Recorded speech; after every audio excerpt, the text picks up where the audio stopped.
Hey guys, I am Big and Scary. I'm bringing you another StarCraft 2 replay from Team EchO, this time featuring in our bottom left-hand side Team EchO's Virus, our blue Zerg, and in the top right we have Noobcube, our red Zerg. I'm not going to lie, I've seen the first 20 seconds of this replay already because Noobcube made me giggle. He made me laugh ridiculous, and you guys can read the chat all you want. I'm not going to because it's hilarious, and I never regained my composure, so I had to start over. For that, I apologize. I can tell you that this is not going to be some sort of super early cheese that we saw EchO's Virus already dealt with tin pool earlier on today, so if you guys want to, you can go check up that replay. It should be posted at pretty much the exact same time I'm posting this one.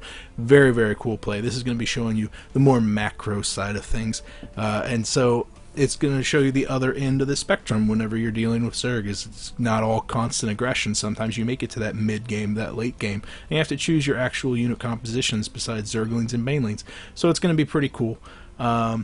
Can't read that chat. I cannot read that chat. But we have reached the 15, almost 15 supply mark. Both players are going to be throwing down pools and hatcheries in relatively short order. First drone coming out from Virus, but he is a scouting drone. He's going to be checking in pretty much every corner. Noobcube has just reached that 15 supply mark, almost has enough money to throw down a pool, but he's going to be bypassing that. He's going to go for hatchery first, whereas Virus will be going for a bit more of the defensive build, going for that pool first build.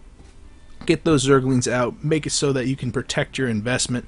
Noobcube is going to be relying on the multiple spawning points on Shipyard, making it so that he can throw down a hatch first. So it's going to be absolutely fantastic. I can tell you right now that both players aren't going to be very far behind on economy because of the size of the map. Shipyard has a very, very long rush distance, especially whenever it's cross spawn like this.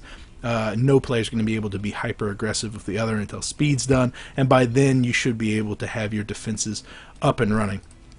Spawning pool is down for Noobcube as well as that hatchery. Hatchery for Virus is just now started. Basically the timings are pretty much reversed. Spawning pool is just now finished for Virus. He immediately goes to work on that queen as well as that first round of Zerglings. Good timing right there, as you can just see that this build has been optimized. I mean, as soon as the spawning pool was done, he was ready to throw down that queen and first Zergling without getting supply blocked. It's one of those things that makes it so that a good build actually flows like that. It's very nice and neat.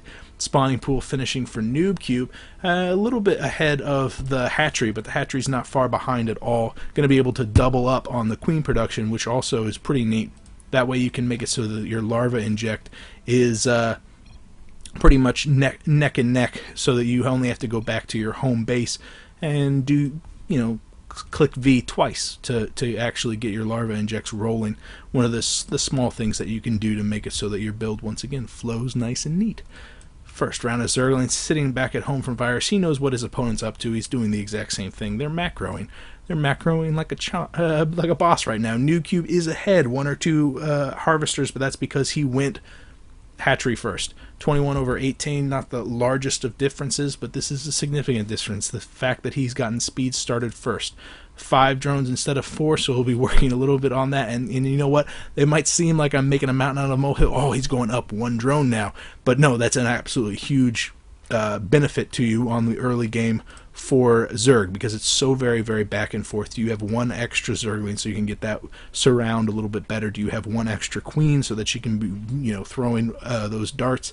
1 extra drone translates to 1 more round of minerals, and that could be the winning amount of minerals that can keep you in the game or not. It's that tight. I'm not going to lie. If you guys don't play Zerg and you want to have a heart attack, play a ZVZ. It's a lot of fun. 18 Zerglings on the way for Noobcube, so it looks like he's ready to rock and roll, and that's because his speed is almost done. On the other side of things, Virus hasn't started on that speed at all yet. He's getting this Baneling nest up first, and that's just because he wants to be a little bit defensive with those Banelings. This is not an offensive Baneling nest, it's a defensive one, and it's going to absolutely play in his favor because those Banelings are going to be hitting all of these Zerglings that are going to be leaving Noobcube's base as soon as speed is done, like a ton of bricks. On the other side of things, Virus hasn't been hit with anything just yet, so he is starting on that speed, but again, that's not because he wants to be hyper aggressive, that's just because he wants to stay competitive. He is grabbing another geyser, bringing his total count to 4, and working on that layer tech. The plethora of gas he's going to have, he's got 100 right now, is really going to work to his advantage as the arms race kind of reaches a fever pitch. Also, check out this placement of the Overlords. Basically got a streamline, sees every single one of these Zerglings as they're coming, already has 2 Banelings warfing in on the low ground. They finished at the exact same second those Zerglings arrive, but man, there are so many coming out of Noobcube, getting the perfect surround on that spine crawler. Not that hard because it's not moving, but still very devastating. 18 of those Zerglings going down, trying to find the drones that are trying to saturate the natural. However, there weren't any. They had been pulled already. The queens that were holding the line at the ramp, one of them does go down, but at that time, those 18 of those 18 Zerglings, only 8 of them remain. And Noobcube really has to retreat, coming back, meeting up with his reinforcing Zerglings, and will be coming back to the home rate. But Virus now knows what's up, knows about this hyper aggression, and has another round of 3 Banelings on the way. And with that, Noobcube will have to absolutely retreat, and Virus is going to be able to resaturate his natural. Remember, he lost a lot of mining time on that. 39 over 36. He's behind on harvester counts. He's behind on economy, but not on gas. He's just now grabbing his third and fourth gas. Noobcube is a little bit behind on gas and a little bit behind on tech because of it. He's got the Baneling nest just now finishing, as well as his lair tech underway. Lair tech is done for Virus, so how can Virus capitalize on that? Well, he can get up roaches, which will be doing quite a lot of things, or he can get a spire. Yeah, spire works good too. Yeah, it works just fine. Got 300 gas saved up right now, and that number is just going to continue to climb as he's mining constantly off of all 4 of those extractors. By the time that spire is actually done, he'll be able to have 8 Mutilas on the field, maybe 10. So all he has to do is continue to hold off the aggression from Noobcube, and also it's paramount right now to keep them away from the base, and this guy right here is his only guarantee. He needs to defensively position his queens so that he can actually deal with this aggression. Noobcube checking out the third just to make sure that he's not falling behind economically speaking, at the same time grabbing his own third and throwing down those extractors too. The Zerglings from both players kind of playing a cat and mouse game. Neither wants to step on the creep so that they can get hit with the Banelings, and then Virus has to be very aggressive at keeping them away from his ramp, even positioning 2 Evo chambers to make it so they have to run around. And that's because if those Zerglings make their way up, scout that spire going up, then those Evo chambers back at home can, translate into spore crawlers, and those spore crawlers will be absolutely devastating. On the other side of the thing, another spire for Noobcube, so both players basically thinking of the same way. Oh, the Overseer going in. Fantastic play from Noobcube going in just to see that the spire is indeed done. Wow. Fantastic play.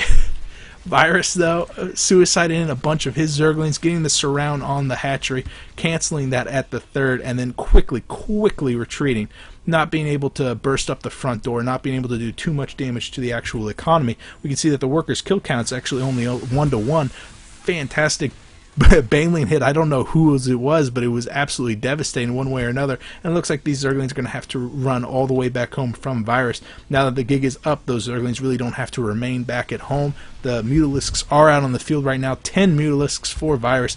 Going to be content, have to be content, at taking down those hatcheries, taking down those overlords, whereas the Mutalisks basically, well, were there any spores up? No, there's no spores up at all. So even though Noobcube suicided in with that Overseer, even though he saw that the Overseer, saw that the spire was up, is going to know that those Mutalisks are on the way. 11 more Mutalisks on the way for Noobcube. This was basically going to be incredibly back and forth. Noobcube has an enormous bank. I don't know why he tapped out. I don't know why he tapped out at all. He was rebuilding this third. Yeah, he wasn't going to get the snipe here, but Virus is behind on harvesters by a ridiculous amount. 59 to 44.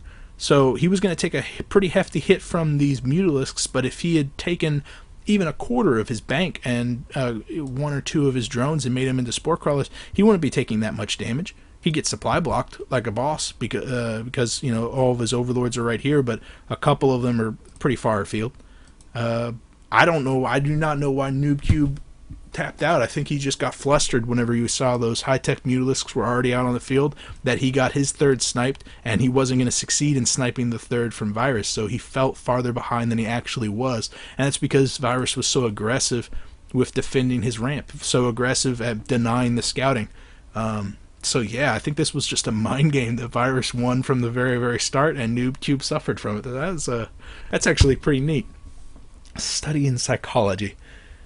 If you guys want to know more about that play, you could email echo.starcraft.gmail.com as displayed on your screen right now. Just to drop him a line, congratulate Virus on playing that excellent mind game. And you could also subscribe to this channel if you are interested in seeing any more games. Like I said, Virus can definitely teach you how to play Zerg in all regards, really. One way or another, I will see you guys later. I am Big and Scary. Bye.